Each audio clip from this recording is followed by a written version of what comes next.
My name's Akeem Ádàgbádá. I'm a PhD student candidate in the Faculty of Divinity, and I'm looking at a religious festival in the southwest of Nigeria, the Yoruba-speaking part, which is where I'm from. I'll tell you a little bit about myself and how this links to my research. So, as you can tell, my name's Akeem. I was born into a Muslim family. My mum, I would characterize her as the Trinity because she practiced. She was born into a Muslim family, but she also practiced all ways of Christianity. And in order to protect her children, she would take us to the Ifa priest, who is an indigenous religious practitioner. And I've got a mark to show that. So in a sense, I embody what it means to be interreligious dialogue, me, myself. And that brings me to my research. I'm looking at a religious festival, as I said, in Ile-Ife in southwest Nigeria. And my primary focus is to understand actually what is going on with this festival.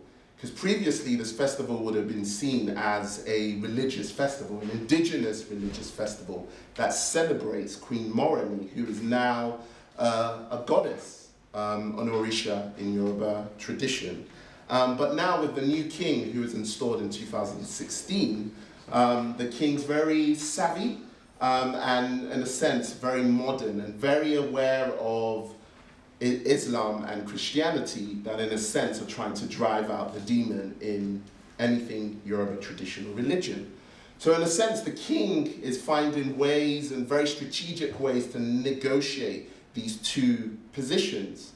And recently, when I was there, a month before, there was a religious crisis in Ile-Ife, where there was a festival that was going on, and our Muslim brothers and sisters were insisting that this should not be happening in the state. So religious violence is on the rise in Nigeria. Now some academics came up with a term called religicide, and I think it's appropriate. It's by Bennett and White in 2013. And essentially the argument is that the idea of religion we need to take it seriously. Actually, the most persecuted individuals and groups are religious minority. And so my research essentially is looking at how the king is finding ways of keeping tradition without necessarily offending the two parties. I come at this in terms of methodologically. I'm going to do ethnographic research. And I'll quote from a saying, which is, "You do not stand in one place to watch a masquerade." And what do I mean by this? I must run up and down, round about to appreciate a festival. So in a sense, I'm going to adopt a interdisciplinary methodology.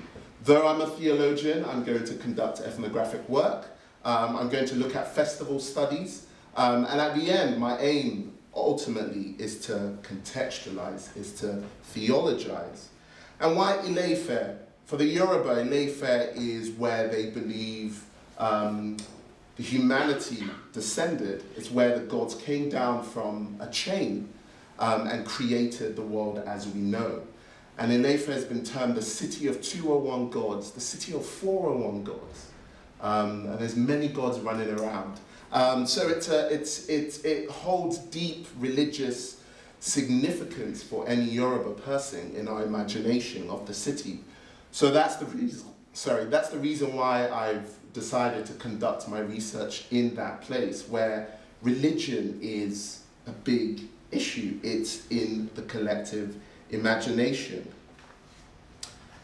And lastly, why is my research relevant? I think my research is relevant for a number of things. I think with the rise of the BLM and the re-understanding of history, of slavery, both Arabic slavery and also European slavery, a lot of Black British, like myself, are considering what positioning religiously do you stand?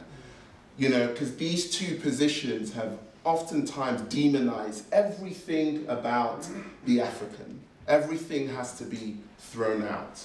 So really my question is to find ways of asking deep questions about belonging, identity, and also religious identity, and as a way of thinking afresh how we think about contextual theology. And for some of us, that essentially means, how do I think about my Christian faith through the African lens, whatever that means. But yeah, I'll leave it there. I'd love to take any questions at the end. Thank you very much.